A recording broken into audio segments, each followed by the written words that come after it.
Gente, agora vamos sair um pouco da geopolítica do tarifaço e entrar na nossa política aqui local, porque o tarifaço gerou pressão política, gerou pressão política em Alexandre de Moraes. Alexandre de Moraes mandou prender, né, prisão domiciliar para Jair Bolsonaro. Isso gerou uma enorme confusão na Câmara dos Deputados. Hugo Mota finalmente conseguiu retomar a presidência da casa. O que aconteceu por lá? Hugo Mota ganhou um respiro de alguns poucos dias. Essa foi a estratégia do presidente da Câmara dos Deputados, que está acuado entre a oposição e o Supremo Tribunal Federal. Com a mesa diretora da casa tomada por um motim, que foi isso que aconteceu, ele ouviu calado enquanto líderes da oposição e do Centrão selavam um acordo para votar a ida do foro privilegiado para a primeira instância e, em seguida, a anistia aos condenados de 8 de janeiro. Pelo menos é o que se diz por lá em Brasília, que vai acontecer na semana que vem. Conforme os líderes, o acordo teria sido selado pelo ex-presidente da Câmara, o ainda poderoso Arthur Lira, com o apoio de PL, PP, Novo, União Brasil e PSD. Esses partidos reunidos, esses partidos juntos, têm uma maioria confortável para aprovação dessa pauta. Assim, Mota conseguiu sentar de novo na cadeira, ainda que com algum empurra-empurra. Hoje, ele afirmou para a nossa coluna que não se comprometeu a colocar em votação nem a anistia, nem o foro privilegiado. E não estava mentindo, viu? Porque não se comprometeu mesmo. O que os líderes me relataram é que ele ficará neutro, sem impedir e sem apoiar. O problema é que a pauta de votação é aprovada pelo Colégio de Líderes, mas sai da caneta do presidente da Câmara. Então, os próximos dias serão de muita negociação e de muita pressão. Os parlamentares querem acabar com o foro privilegiado e serem julgados na primeira instância porque se sentem chantageados pelo STF por causa das investigações de corrupção nas emendas parlamentares e por causa dos crimes de fake news ou de opinião, dependendo do lado do espectro político que descreve o delito. Dizem que é preciso acabar com o foro porque só aí vão conseguir votar a anistia. Fontes do Supremo alertam que a mudança, na sua avaliação, é uma burrice. O que elas me disseram? Esqueceram do Moro? Esqueceram do Bretas? Estão se referindo, claro, ao hoje senador Sérgio Moro e ao juiz Marcelo Bretas, os antigos arquitetos da Lava Jato. Pois é, né? A questão é que os fatos não mudam. Tem aparecido muita coisa estranha nas investigações da Polícia Federal sobre as famosas emendas de relator. E a história já mostrou que a combinação de PF e juízes de primeira instância pode ser explosiva. Gente, vamos embora para Brasília, vamos falar com quem acompanhou em loco todos esses dias, toda essa confusão, com ela, Carol Nogueira. Oi, Carol, seja muito bem-vinda ao Poder e Mercado. Querida, eu queria que você me relatasse o clima hoje na Câmara dos Deputados. O que você viu acontecer durante o dia? Porque Davi Alcolumbre, presidente do Senado, chegou aí dizendo que queria trabalhar, né? Depois da confusão de ontem à noite. Me conta como é que foi o dia, o que você presenciou? Boa noite, Raquel. Boa noite a todo mundo que nos assiste. Obrigada. Sim, hoje nós tivemos um dia muito mais tranquilo no Congresso, né? Foi o dia mais tranquilo que nós tivemos desde que começou, né, o motim na segunda-feira. O presidente Davi Alcolumbre chegou por volta das 11 horas da manhã no Senado, foi direto para o plenário, só dizendo, a única coisa que ele disse é que queria trabalhar. Ele abriu a ordem do dia, não tinha mais nenhum bolsonarista ali no plenário, né, na mesa dele, de presidente. Então, ele abriu a sessão do Senado, votou alguns acordos internacionais em votação simbólica e seguiu para um projeto de isenção do imposto de renda para quem ganha até 2 salários mínimos, né? É uma medida que já está em vigor, no entanto, o governo precisou atualizar devido ao reajuste do salário mínimo. Então, foi uma sessão muito rápida, muito tranquila no Senado. Depois dessa sessão, eu conversei com alguns senadores. O líder do governo, Jacques Wagner, elogiou muito a postura do presidente do Senado, Davi Alcolumbre, por ter sido muito firme, e ele avalia que o Alcolumbre sai muito fortalecido dessa situação toda, né? Porque ele o tempo todo ele disse que não aceitaria intimidações, chantagens, e conseguiu retirar os bolsonaristas que estavam ocupando o plenário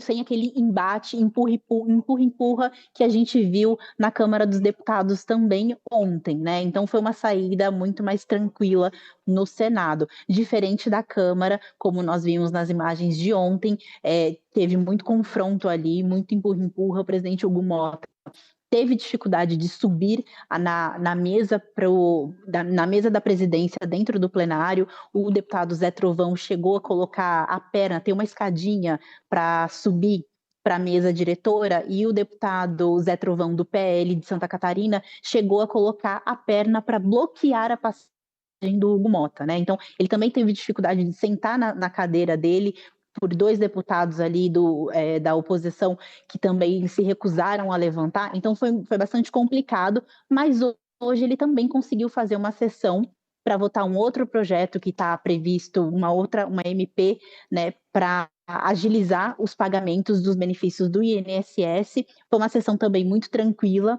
Inclusive, nós tivemos um pedido de desculpas do líder do PL, Sóstenes Cavalcante, por toda a confusão que foi causada, por todo o trato dele com o Hugo Mota. Ele disse que se excedeu um pouco, então, portanto, ele quis fazer esse pedido de desculpas ali no plenário, né, na tribuna, no momento de fala dele.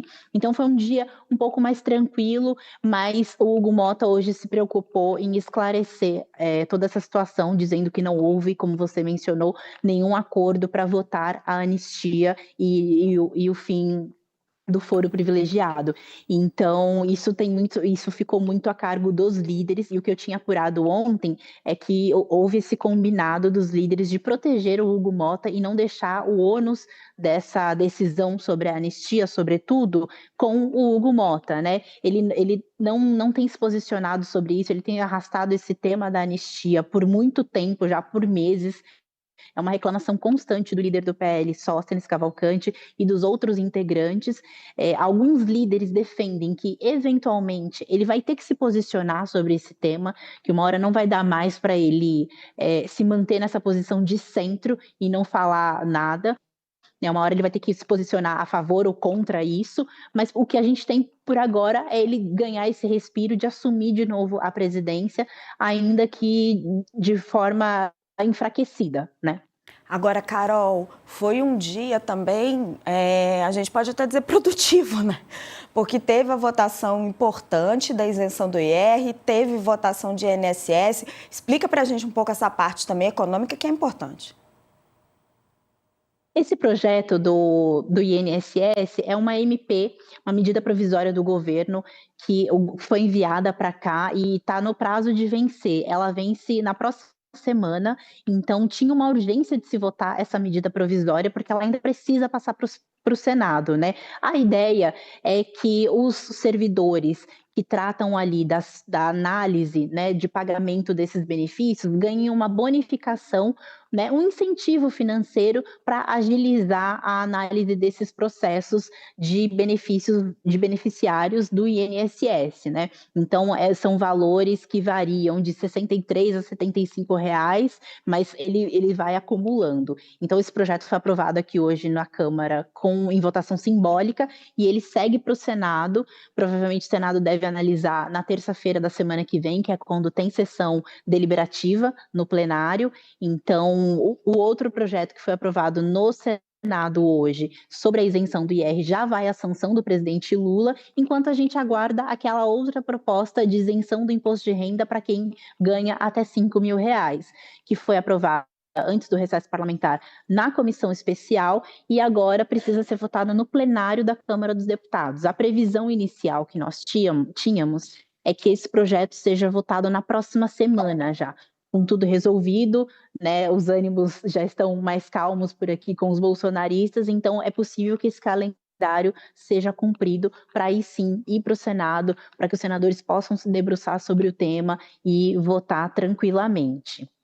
Gente, essa é a nossa Carol, vocês estão vendo? Repórter, repórter. Ela acompanha os movimentos, ela acompanha os bastidores, ela sabe tudo o que aconteceu e ela acompanha a pauta, ela sabe a fundo o que está sendo votado, a fundo as matérias, muito mais, sabe muito mais que muito deputado. Carol, muito obrigada, querida. Parabéns aí, foi um dia árduo de trabalho, os vários dias, né, de toda essa confusão. Obrigada pela sua participação aqui em Poder e Mercado, Carol, muito obrigada mesmo. Obrigada, Raquel. Até mais. Graça, Mari, quero fazer um apanhado com vocês aqui, política, economia, a gente juntar isso daí. Graça, qual é o jogo político aí, hein? O Mota diz, não me comprometi. Aí os líderes falam, não, mas teve acordo, o Arthur Lira fez a barganha aqui. Vai votar, não vai votar? Como é que você está lendo esse cenário? Tem uma situação bem diferente da do Senado. No Senado, o Alcolumbre deixou muito claro que a agenda de votação é prerrogativa do presidente. É o que diz, a lei, a Constituição, o regimento. Não importa se tem 15 votos a favor de uma matéria, 40 votos ou 60 votos. Ele não abriu mão da autoridade dele. Na Câmara está diferente o panorama, porque tem o Hugo Mota dizendo que não se comprometeu, mas parece que alguém vendeu alguma mercadoria ali para acabar essa crise, que vai votar mesmo. O que eu acho para ele uma situação pior ainda. Se alguém se comprometeu no nome dele, ele vai ter que cumprir a fatura. É totalmente diferente da situação do Senado em termos de autoridade. Mas e o resultado? Porque qualquer coisa que seja aprovada tem que passar pelas duas casas. Tem, Raquel, mas cada dia com a sua agonia, tá? Cada dia com a sua agonia. Por enquanto, o que você tem um pedaço dos deputados falando que tem um acordo que vai votar sim semana que vem. O presidente da Câmara, que é o sujeito que, teoricamente, no Senado não é teoricamente não, no Senado a gente tem certeza que a prerrogativa é do presidente da Câmara ainda, como manda a lei. O Alcolumbre falou, aqui sou eu. Aqui sou eu que mando. O Alcolumbre fala, não, isso aqui é prerrogativa minha. Na Câmara, tá meio movediço isso aí, eu não apostaria dinheiro nesse negócio que essa posição do Hugo Mota é de não compromisso mesmo, não sei. Porque tá movediço, assim, alguém parece que vendeu uma mercadoria ali, o Hugo Mota está dizendo que a mercadoria é a prerrogativa dele e não foi ele, mas tem gente que está garganteando que comprou. Ele me disse hoje que não se comprometeu, falou, não me comprometi com nada. Eu estou na avaliação que eu ouvi que ele ganhou uns dias, ganhou um respirinho. Deixa eu ver o que acontece. Ele não se comprometeu, mas não quer dizer que não vai botar para votar, né? Quer dizer, o fato dele ele está querendo mostrar uma autoridade dizendo que ele não se comprometeu, né? Diz que não se comprometeu, eu acho que ele ganhou um respiro de uns dias, tirou o pessoal lá de cima da mesa e falou, vamos ver o que acontece nos próximos dias. Se me permite, a imagem dele chegando ali, aquela área da presidência, toda ocupada por aquele monte de deputado, Marcel Van Hatten do Rio Grande do Sul, sentado na cadeira dele, ele tentando sentar, é uma imagem muito forte. Eu não sei, vamos lá, eu não sei se isso teria acontecido, eu não imagino ter acontecido com outros presidentes da Câmara do passado, sei lá, um Ulisses Guimarães, um Michel Temer, que foi presidente da casa, assim, eu acho que a autoridade, o retrato da autoridade do Hugo Mota hoje parece essa imagem aí. Eu não sei dizer o que o Arthur Lira teria feito com o Marcel Van Hatten, mas enfim, esse é um exercício de imaginação. Mari, eu queria conversar com você sobre a pauta econômica que a gente não pode deixar passar. Votou o projeto do IR, um projeto importante para o governo. O Lula conta com esse projeto, não só importante para as pessoas que vão ver aí reajustada a tabela do imposto de renda, mas o governo conta com esse projeto para a reeleição do Lula. Qual que é a relevância disso? Eu acho que essa é a pauta, né? Acho que antes do Lula, do governo ser reativado, aí, com a popularidade ativada do tarifaço, essa era a grande aposta do governo, né? A gente lembra falamos muito aqui daquela investida com inteligência artificial, que eles inundaram as redes, quer dizer, então essa é a pauta. O deputado Boulos também falou, né, lembrou isso insistiu muito aqui quando ele estava aqui com a gente na terça-feira. Quer dizer, essa pauta, inclusive, acho que o Hugo Mota botou isso para frente justamente porque estava começando a ter aquela coisa, o Congresso só pensa em si e não pensa em questões, de votar questões para a população, né? Então, assim, eu acho que foi uma resposta aí à opinião pública, não atravancar essa pauta, que é uma pauta aí muito cara ao governo, né? Agora o Congresso fica naquela, assim, entre a opinião pública e o governo, né? Assim, bom, se a gente aprova as pautas do governo, dá muito ibope para o governo, né? Mas eu acho que essa pauta já tem consenso no Congresso, né? De que, inclusive, há outra parte de como compensar essa desoneração. Enfim, eu acho que isso tá um consenso aí, é uma forma do Congresso também melhorar a sua imagem para a sociedade. Agora, tem um outro ponto aí do Mota, que o Mota passou o dia também falando que ele, até o final do dia, ele ia aprovar umas medidas contra os deputados que estavam em motim e tal. Então, quer dizer, talvez aí também, não sei se tem num acordo aí entre os deputados, se não entrou isso na moeda de barganha, né? Porque será que vai ter alguma sanção contra... Nem o Alcolumbre já disse que não vai dar nenhuma sanção. Mas olha só... É igual cortar ponto de grevista. No final da negociação, todo mundo no começo da greve disse que vai cortar ponto. No final, nunca é cortado. Gente, bobagem, não vamos fazer.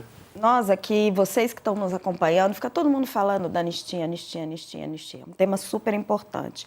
Mas eu quero mergulhar com vocês agora no foro privilegiado. A gente não pode deixar isso passar batido. Esse tema vai ser o tema central. O Congresso está falando que vai votar isso primeiro. E o foro privilegiado é o que está mais interessando aos parlamentares. E olha que jogo interessante.